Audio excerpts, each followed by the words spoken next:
Bonjour YouTube, aujourd'hui je vais vous partager un achat que j'ai fait dernièrement, la Raven de Dragonhawk.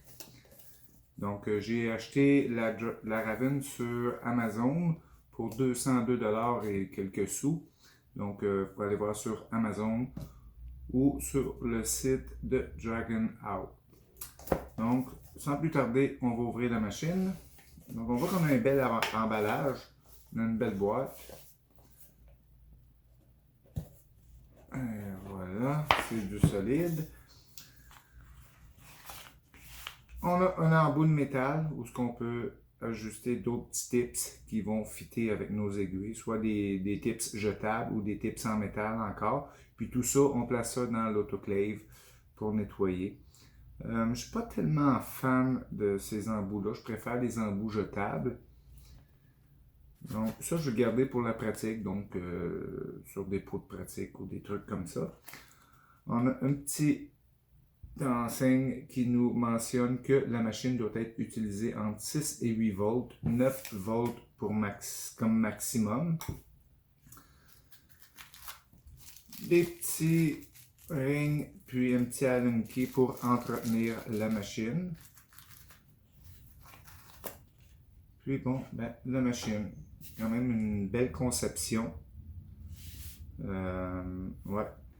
J'ai lu quelques notices sur Amazon. Les gens se plaignaient que ça ici c'était fragile un peu. C'est une espèce de truc pour donner une tension sur l'aiguille.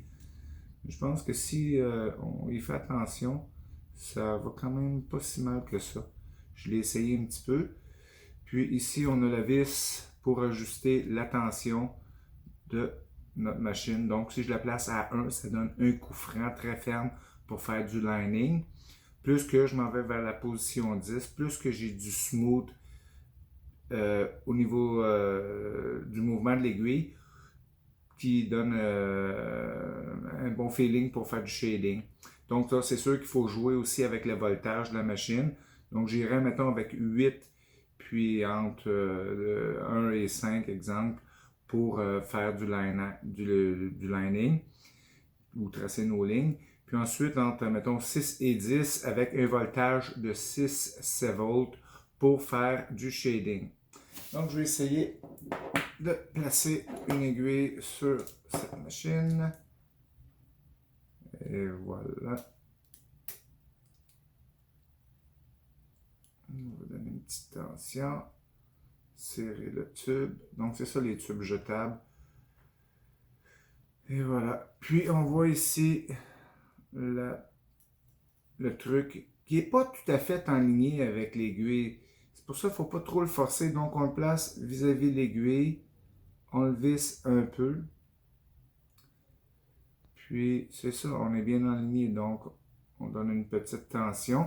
Si il y a des éclaboussures quand on tatoue, ça veut dire qu'il y a un lousse au niveau de l'aiguille, puis l'aiguille se promène.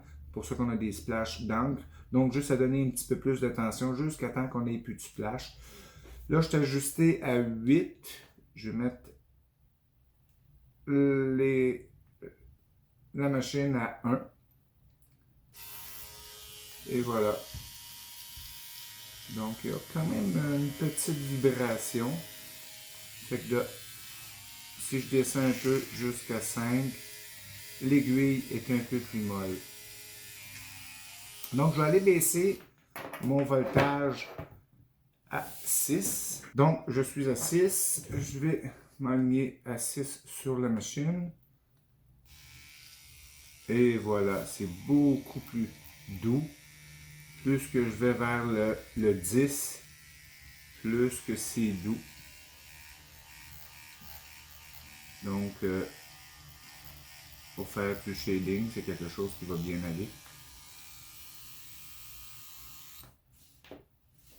Je vais essayer de vous donner des nouvelles cette semaine ou au courant de la semaine prochaine.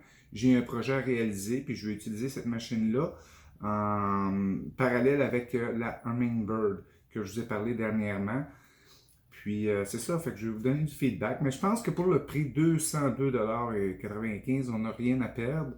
C'est léger comme machine, c'est une belle machine, la finition est belle. Puis si vous allez sur le site Dragonhawk, ça c'est la version 1.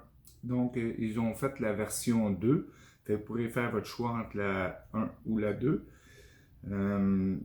Éventuellement, je vais peut-être me procurer la 2. Puis on voit ici, on a un RCA, un jack RCA pour brancher la machine. On peut utiliser aussi les anciens jacks, là, les espèces de pins, les deux broches à crochet. Fait que c'est ça, quand même une belle finition. Je l'avais déjà ouverte parce que je voulais regarder voir ce que c'était. Dedans, on a des petits pamphlets, des belles petites photos. Fait que c'est une belle machine. Moi, je fais confiance. Ciao, ciao! À la prochaine!